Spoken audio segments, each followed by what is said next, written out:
Hey everybody, welcome back to another Deck Profile Friday. This one is absolutely amazing as it's one of the my favorite decks currently in the Sword and Shield on format, which goes all the way up until Lost Origin. And this deck is just it is crazy. I think that this is potentially a tier 1 deck, right? I think it can hang with, Palkia. I think it can hang with Giratina and Arceus and Mew, right?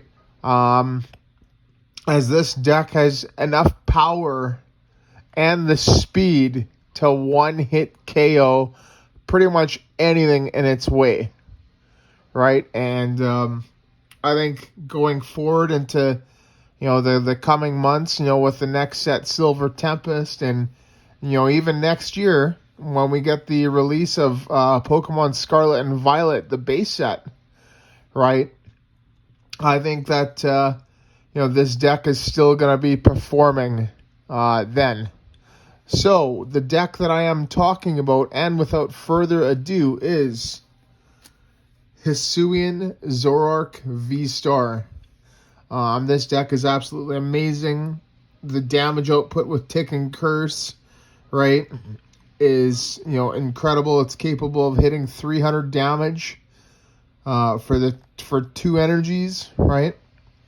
And if you slap on a double turbo and a choice belt, it'll magically hit that number of 310, which is pretty much enough to knock out practically any V-Star, right? Even with a big charm attached, right? It does struggle against V-Maxes, but luckily those aren't being played as much anymore, right? The only one that's really being played is Kyurem and to a lesser extent Ice Rider Calyrex, right? Those V-Maxes are the only ones that are being played mostly, and to a really, really extremely small degree, probably Rapid Strike Urshifu, so as that pops up here and there. But without further ado, onto the deck. We got the 4 Zoroark V-Stars and the 4 Zoroark V, right? You need to play 4 and 4,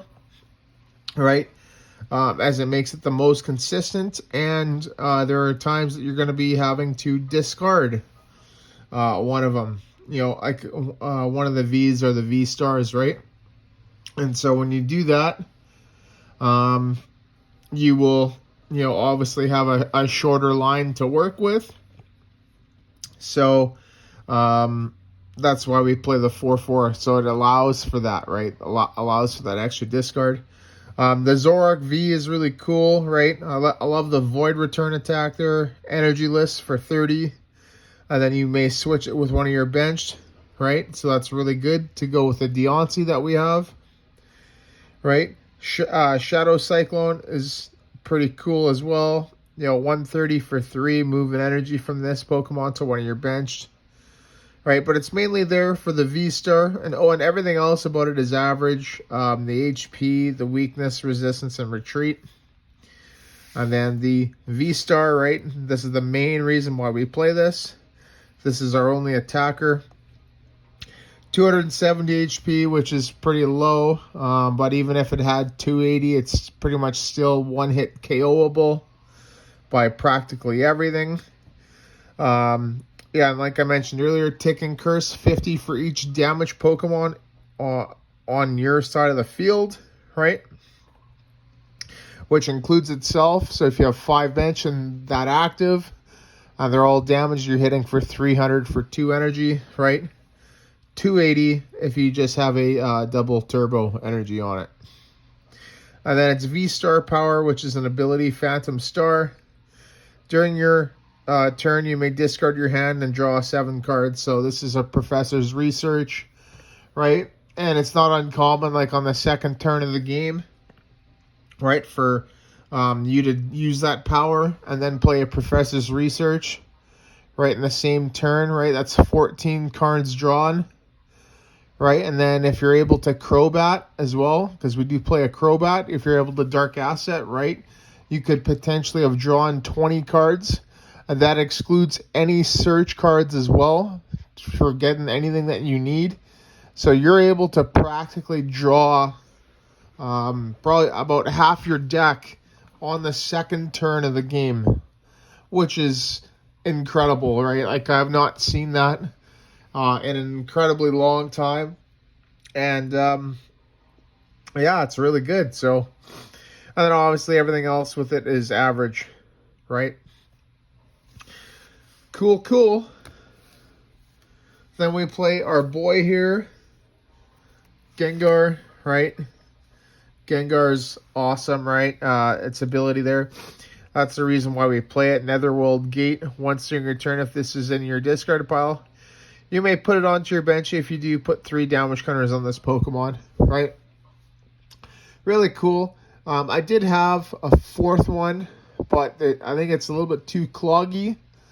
And one of the problems that I was having with this deck was, when I was playing it, was that I just couldn't get a draw card, right? So I actually dropped one of the Gengars for a draw card, which you'll see a little bit later on. So really cool. Screaming Circle there, the attack, put 2 damage counters in your opponent's active for each of their benched, right? For a Psychic Energy, so it's capable of putting 10 damage counters on. This is really good, right? And I do play a single Psychic Energy just for that, and also it's a single prizer too, right? So you can just leave it active and force your opponent to knock it out. Really cool. 120 HP, weak to dark, resistance to fighting, and then 2 retreat. The retreat's a little bit surprising because it's Gengar, right? And Gengar is a fast Pokemon, so it should typically have like a 1 retreat or a free retreat. So 2 is actually really surprising, and that's not really too cool on Pokemon's part. Not my opinion, but that's typically what Gengar is, right? So, and then we go on to the others, like the support Pokemon. We got 2 Deontay, a Crobat, and a Manaphy. So Deontay there, right, is great because you're able to stall with it, right? With this deck, you want to be the first person to make an attack, right, to get a knockout, right? And so being able to hide behind this until your board is set up, right, allows that, right? And then so that means that they can't emboss his orders on one of your Zoros to knock it out, right? They would have to play something like an escape rope, right, to do that, which is actually why we play 2, right? Because if you're able to get that second one into play as well on that first turn, right, then you're pretty much not susceptible to getting bosses ordered KO'd or escape rope KO'd, right? You want to be like the game is on your terms, right? You want to be the first one to take a 2 prize knockout. If they take a 1 prize knockout, sure, right? But if you can get 2 prizes, right, you can keep up that prize exchange, right? And it just will be a lot better. And then everything else we don't really use. The attack there we don't use. It's convenient. It allows you to draw 2 for 20. But we don't typically use it. 90 HP, retreat cost of 1, resistance to nothing, weakness to metal, right? It's pretty average. Crobat there is just strictly there for the Dark Asset ability to draw us cards. We use nothing on it, and that's the same thing with the Manaphy. It's there to prevent damage done to our bench, right? So Radiant Greninja, and probably to a lesser extent Inteleon from Sword and Shield base set, right? Can be a problem for these little HP guys, right? Like Manaphy, Crobat, and Deontay there, right? And even the Gengar. So we want to protect it. And that is it for the Pokemon. So now we're going to go on to the trainers, supporters, and stadiums. So we'll start off with the supporters. And we have to play this, right? We have to play 4 of these, 4 Professor's Research. We do play 3 Boss, 2 Marnie, right? And then lastly, for our other supporter, right? A single Zinnia's Resolve. And then our stadium, 4 Gapejaw Bog. Right? So Professor's Research, discard your hand, draw 7. Best supporter in the game, in my opinion. Boss's Orders. Switch one of your opponent's Pokemon with their active, right? Really, really good, right? We want to get that first attack on a Palkia or on an Arceus or a Giratina, right? And knock it out and then take that prize exchange. Marnie there, that's an okay draw card, right? We're able to draw 5 cards while disrupting them, right? Putting them down to 4 cards, right? And because of the amount of basics that we have in here, we are probably going to mulligan pretty frequently. Right? We only have the 2 Deontay, the Manaphy, the Crobat, and the 4 Zoroark, right? So there's only 8. So we are likely going to mulligan.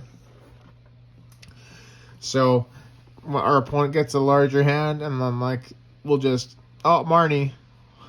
Now you're back to a smaller hand, right? So Zinnia's Resolve, right? This is actually a pretty good card. It's a neat little one of in here, right? We can discard 2 cards and then draw a card for each of your opponent's Pokemon in play. That includes their active, so we have a potential of drawing 6, right? And we can discard cards, so this is great at discarding things like Gengar, right? So that's really good.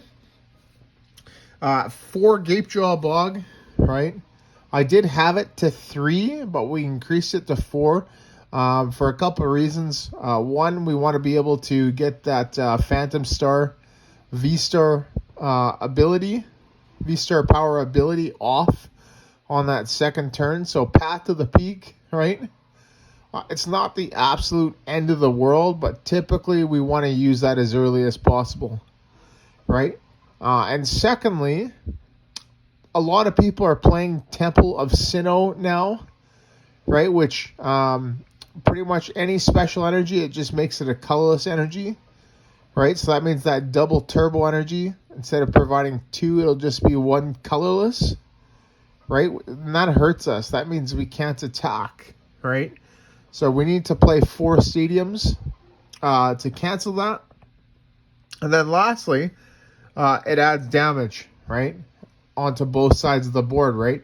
Makes their Pokemon easier to knock out, and then it buffs our Zoroark, their damage output. Right? So that's the reason why we play 4. So that is it for the supporters and the stadium. Right? And so now we go on to the trainer cards, the rest of the trainer cards. We got 4 Damage Pump, 4 Quick Ball, 4 Trekking Shoes. I got 2 codes in there because I don't have the other 2. 4 Ultra Ball. We need to play 4. 3 Choice Belt. 2 Air Balloon, 2 Energy Lotto, 2 Evolution Incense, and a Switch. So Damage Pump helps us move our damage around, right? So this is great to combo with Gengar, right? And the damage taken by Gapejaw Bog. Quick Ball, it's great at discarding our Gengars as well as setting up our bench, right? Trekking Shoes. Same thing, we can discard cards from the top of our deck, right? So typically Gengar is a really good target, right? And we're able to dig a lot more deeper. Ultra Ball, practically the same thing as Quick Ball, just with another discard, right? So I'd like to... A great card to grab with Ultra Ball is obviously the Crobat, right? Or the VStar, right? And then that way we're able to... just draw those cards right away. Choice belt, we play 3, right? Because we need 3, right? We do play the double turbo energy, right? Which drops it down. And we want to be able to one-hit KO Mew VMAX. And the only way to do that, right, is to attach a choice belt, right? And then attacking with a full 6 damage Pokemon, right, to get that knockout.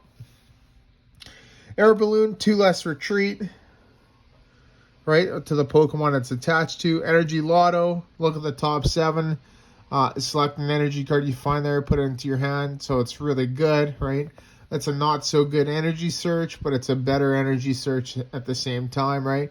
Not so good because you only go through the top 7, but better because it can grab specials, right? Evolution Incense to search out our evolution cards, so mainly our Zoroark and our Gengar, and then lastly a switch just to move from the active to the bench. And that does it for the trainer cards, right? So really, really easy, right? And then the energy, I'm sure everybody guessed it, right? What do we play for energy? Well, we do play 4 double turbo and a single psychic, right? I'm not too sure, but I think twin energy, right? I think twin energy provides 2 colorless, right? But I can't remember if it's like if there's like a V restriction, or it can only be attached to a Pokemon without a rule box. I can't remember. Right, I think that's how it is, right? If it's not like that, then it might be better to put twin energy in here, right? So we don't have to, take that -20 from the double turbo, right? And then a single psychic for obviously Gengar's attack there, right? To get that damage on. So, and that is it for the deck profile. So. In terms of the matches, right, I think that this deck has, practically a 50-50 matchup, like pretty much right across the board, right, against Giratina, against Palkia, right, Palkia Inteleon or Palkia Kyurem or Palkia Ice Rider, right, against Arceus, right. This deck has the power to one-hit KO each one of these. Right, and I think what it comes down to is who gets that first attack off, right? One pitfall that I do see with it is that how to deal with the VMAXs, because once they get a VMAX into play, you're likely not going to be able to one-hit KO it unless it's taken some damage with the bog, right? That means... I think Kyurem, right? I can't remember if it has 320 or 330, right? Duraludon there, right? Has 330. The only way you can one-hit KO it is if it's taken a prior 20 damage from the bog, and then you're able to hit for that 310. So, if they haven't, then it's going to be a tough time because you're not going to be able to get a knockout on it, right? And then... they just heal it away and then they attack you, right? So it's the prize exchange, I think, will be a little bit more in their favor. So typically what you want to do is you want to just boss's orders, right? They're like the basic V, and then just knock it out, right? The way that they would counter that is they would just put 2 in play at the same time, right? And then go from there. So... But yeah, against Palkia, against Giratina, right, against Arceus, it has the power to pretty much one-hit KO it. So I also say that the Arceus matchup is a little bit easier depending on the variant, right? If they're playing the Decidueye one, then it'll probably be a lot more to a 50-50, right? If they're just playing Arceus and Inteleon, right, then you're most likely going to win it because they just can't deal enough damage to knock you out, right? they have to 2-hit KO you when you can 1-hit KO them, right? So they need a lot more resources to actually do that. And then I'm not really too sure what else. Like the Arceus Mewtwo, right? Probably the same kind of case, like the Mewtwo V Union, probably the same case. You can 1-hit KO them, right? Correct me if I'm wrong. I think it's like 280 HP, or is it 300? I can't remember from Mewtwo. But yeah, that's just my thoughts. It all comes down to who gets that boss's orders 2 prize knockout first, right? So I played against 2 Palkias this weekend. I played against the Giratina, right? Actually a couple of them, and I won all 4 of the games. So with Zoroark, so it has the power. I think it's probably the best deck to come out of the set, and I definitely put it in my top 5 for sure. So, all right, well, awesome. There you go. And yeah, if you like this video, then maybe consider subscribing to the channel. Always trying to produce quality content. We got on Sundays, it's live, like the openings, right? I open a Pokemon TCG product just to see what comes with it and what can I possibly get, right? It also helps out for people who are looking to purchase, right? Wednesdays are some live gameplay, so I just pick a deck with the current Sword and Shield-on format, right? Sometimes I'll play like an older deck, right? And have like an older gameplay Wednesday, right? So I think a couple weeks back I did a Lux Chomp Mirror from 2010. So that was really cool. And then on Fridays, right, which is the this one here, right, is Deck Profile Fridays. So it's where we go over a deck, past or present, right? And we go through the ins and outs of it, including matchups, the problems with the deck, right? Some things that you could do to the deck. And actually, speaking of that, you could tech in Dunsparce in here. That's a pretty cool option, right? If fighting is starting to get played as well. And as well as, I've seen a lot of variations with Zoroark, right? I've seen the water build with the Melanie and the Empoleon and the Radiant Greninja, right? So you could do that. That's an option, right? I've also heard of it just being played with straight Inteleon, right? Just to get that search off with Shady Dealings, Drizzle, and the Shady Dealings Inteleon, right? And then also the quick shooting Inteleon helps increase the damage output, right? So relatively the same idea, but it's just more of more of like a Palkia Inteleon, but just the swapping of Palkia there with the Zoroark, and then some damage pumps added, and then the Bogs as well. So that's a cool idea there that you can try. I'm not really sure what else. You can maybe do Arceus, right? But do you really want to? Do you really want to have 2 VStar powers in the deck? And does Zoroark really need Arceus, right? I don't think so, right? I think it's more capable of, doing the damage by itself, and I think it just, take away from the focus of the Zoroark, right? But you could play it just for the Starbirth ability there on the Arceus V-Star, right? So, yeah, that's the options. But yeah, if you like this video, then subscribe, and let me know what you think as well. So, all right, awesome. Thank you so much, everybody, and once again, see you in the next video.